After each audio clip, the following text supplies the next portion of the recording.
Salut à toutes et à tous, bienvenue sur la chaîne, ou re-bienvenue si vous sortez de la vidéo sur The Walking Dead, la série mère. Cette fois-ci on se retrouve pour le spin-off The Walking Dead World Beyond, saison 2, qui est aussi la dernière saison, parce que c'est une série limitée à 2 saisons.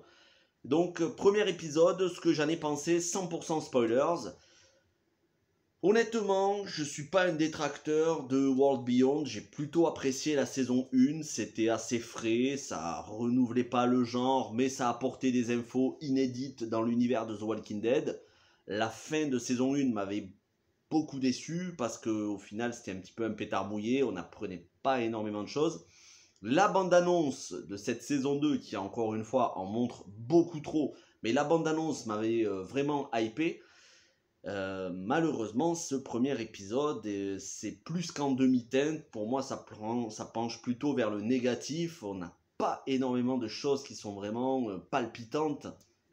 Contrairement à The Walking Dead, vous voyez, j'ai été emballé sur l'épisode de The Walking Dead, mais sur celui-ci, World Beyond, eh bien, ça va être une review très courte. Je pense qu'on va atteindre les moins de 10 minutes facilement. Ça se déroule d'un côté avec Julia Ormond, donc, qui joue Elisabeth, la major de la capitaine, la leader, je sais pas exactement, je crois que c'est une major du CRM. Sa fille Huck, qu'on a vu en première saison, Hop, qui avait été amené par Huck. D'un côté, donc on a ces trois personnages, de l'autre côté, on a Iris, la sœur de Hop, Félix.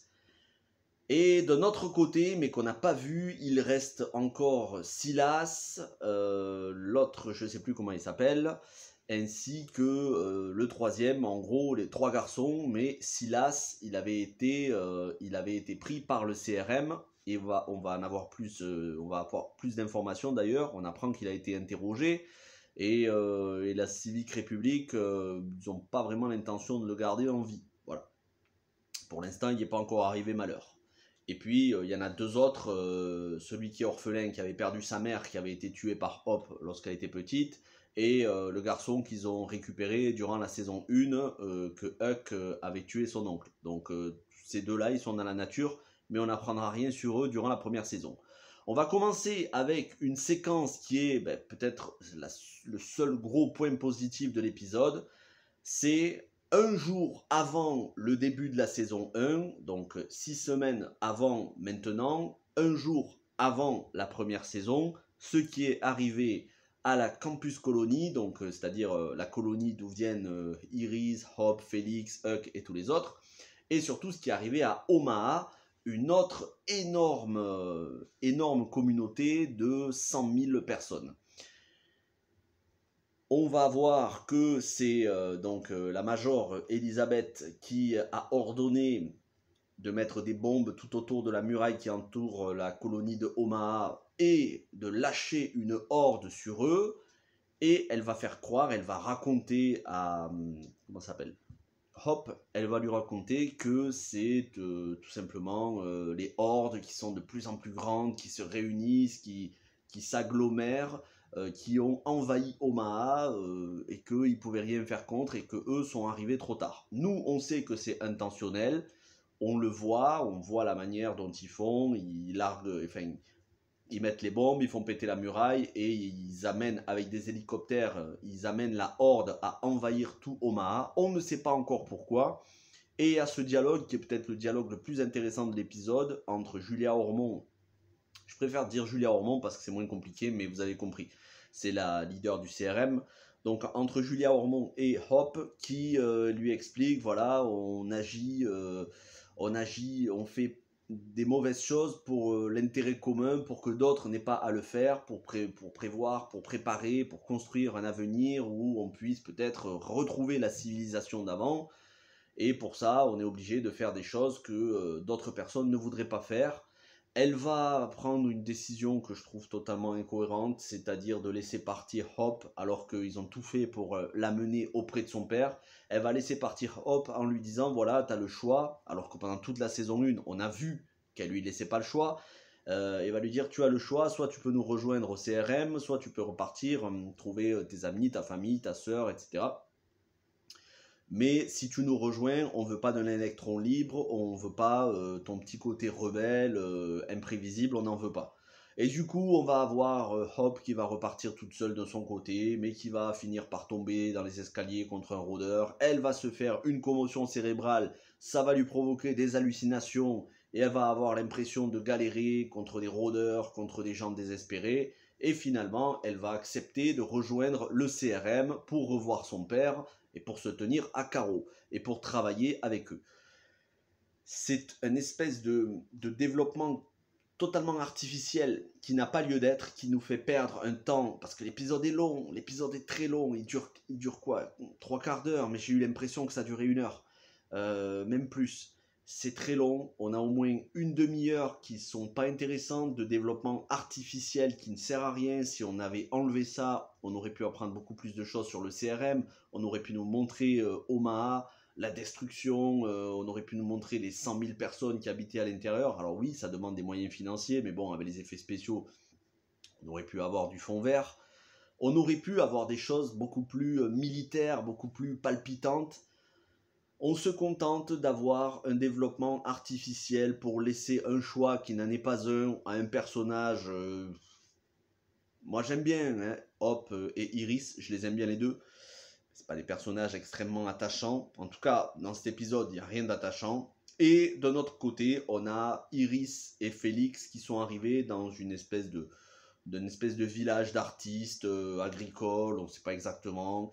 Avant, c'était un village d'artistes, c'était un village agricole qui avait été laissé à l'abandon, récupéré par des artistes avec des sculptures, etc. Et du coup, Iris et Hop apprennent de la bouche du petit ami, non, c'est pas Iris, c'est Iris et Félix. Iris et Félix apprennent de la bouche du petit ami de Félix que c'est le CRM qui est à l'origine de l'attaque sur Omaha et sur la colonie du campus, et qui doivent se faire très discrets parce que à la moindre incartade, ils risqueraient d'être retrouvés par le CRM, et non seulement eux de se faire tuer, d'avoir des problèmes de se faire tuer, mais aussi toute cette nouvelle communauté qui les accueille. Iris, toujours en train d'essayer de déchiffrer les carnets de code du CRM. Félix, bon, on s'en fout dans l'épisode, il n'a aucune importance. Il est avec son boyfriend en train de se faire des papouilles, on s'en fout. Et ensuite, en fin d'épisode, on a une Iris, c'est peut-être le deuxième point positif entre guillemets de l'épisode, une Iris qui tend vers un côté un petit peu plus sombre parce qu'elle se met à elle aussi halluciner, à rêver que sous la peau des rôdeurs, bon, eux ils les appellent les vidés, mais on va simplifier, on va dire les zombies. Sous la peau des zombies, c'est des soldats du CRM. Dans ses rêves, dans ses hallucinations, elle se met à arracher la peau des zombies, du visage des zombies, et elle voit des masques du CRM en dessous. Donc qu'est-ce qu'elle décide en pleine nuit? C'est de quitter la petite communauté, d'aller dans la forêt et de flinguer quelqu'un du CRM. Comme ça, sans raison, elle prend son arbalète, elle lui tire une flèche, ensuite elle le poignarde. C'est un humain, hein, c'est pas un zombie, il n'y a rien fait. Pour l'instant, il n'y a rien fait. Elle y va comme ça, tranquille, elle le poignarde, et comme ça, elle est contente, elle est rassurée. Bon, on n'a pas tout, on comprend pas tout, mais au moins on a une Iris qui est un petit peu plus sombre que dans la première saison. Voilà. Est-ce qu'elle est instable mentalement? Est-ce qu'elle va virer psychopathe? Je pense pas, mais au moins ça fait un petit rebondissement. Donc vous voyez, c'est pas fou. Honnêtement, ce premier épisode, on en apprend pas grand chose. Tout ce qu'on savait déjà en première saison, mais à peine développé un petit peu plus. Du développement artificiel sur des intrigues qui sont pas forcément très intéressantes. Je suis très déçu de ce premier épisode, je vais pas vous mentir. J'espère vraiment, vraiment que les prochains épisodes vont nous apprendre plus de choses, et que ce soit pas juste uniquement la bande-annonce, qui était vraiment très bien, la bande-annonce, que ce soit pas juste ça qui soit intéressant dans la saison. J'espère que ça va être beaucoup plus, qu'on nous réserve des surprises, qu'on va nous parler d'un remède, qu'on va nous parler des origines de l'épidémie, qu'on va avoir des liens direct avec Rick Grimes. On sait qu'on va revoir Jadis, on l'a vu dans la bande-annonce, elle fait partie maintenant des membres importants du CRM, des militaires. J'espère qu'on va avoir aussi des liens avec Fear the Walking Dead. Ce premier épisode, honnêtement, m'a ennuyé. Voilà, je vais pas vous mentir, si je devais le noter, ce serait en dessous de la moyenne, donc je vais pas le noter, mais je suis j'espère, on va dire, je vais pas dire que je suis confiant, mais j'espère du meilleur pour la semaine prochaine. Je m'accroche parce que je suis World Beyond depuis la saison 1 et que j'ai aucunement l'intention d'abandonner, et que de toute façon, moi, je regarderai tout ce qu'il y a dans l'univers The Walking Dead, même si on a des dessins animés The Walking Dead, je regarderai quand même. Donc, je vais regarder tous les spin-offs, mais j'avoue que cette introduction de saison 2, qui est quand même la dernière saison de The Walking Dead, qui est censée faire le lien à la fois avec la série mère Fear the Walking Dead, ainsi que les films qui vont arriver au cinéma sur Rick Grimes avec Andrew Lincoln, cette saison 2 est censée faire le lien entre tout ça et nous apprendre des choses importantes. C'est en 10 épisodes, on vient de cramer un épisode inutilement sans aucune révélation, il en reste 9, il va falloir se bouger. Parce qu'il y a aussi d'autres personnages qu'on n'a pas vus dans cet épisode. Voilà. Je sais pas ce que vous en avez pensé, n'hésitez pas à me le dire dans les commentaires en restant poli, c'est pas la peine de me dire que c'est de la merde, parce que c'est pas de la merde non plus, il n'y a pas que du mauvais, mais c'est long à démarrer et encore une fois on a gâché un épisode alors que ça aurait pu être bien plus palpitant.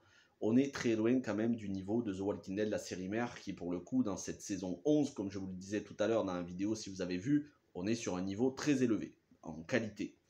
Voilà, merci à tous d'avoir regardé cette courte review et je suis désolé de ne pas avoir été aussi enthousiaste que je l'aurais espéré. Sur ce, on se retrouve très vite d'ailleurs pour la critique d'un film qui sort sur Amazon Prime qui s'appelle Infinite. Et alors là, on est sur de la qualité, je peux vous le dire. Merci à toutes et à tous. N'hésitez pas à vous abonner à la chaîne si ce n'est pas déjà fait. Likez, partagez, portez-vous bien. Ciao tout le monde.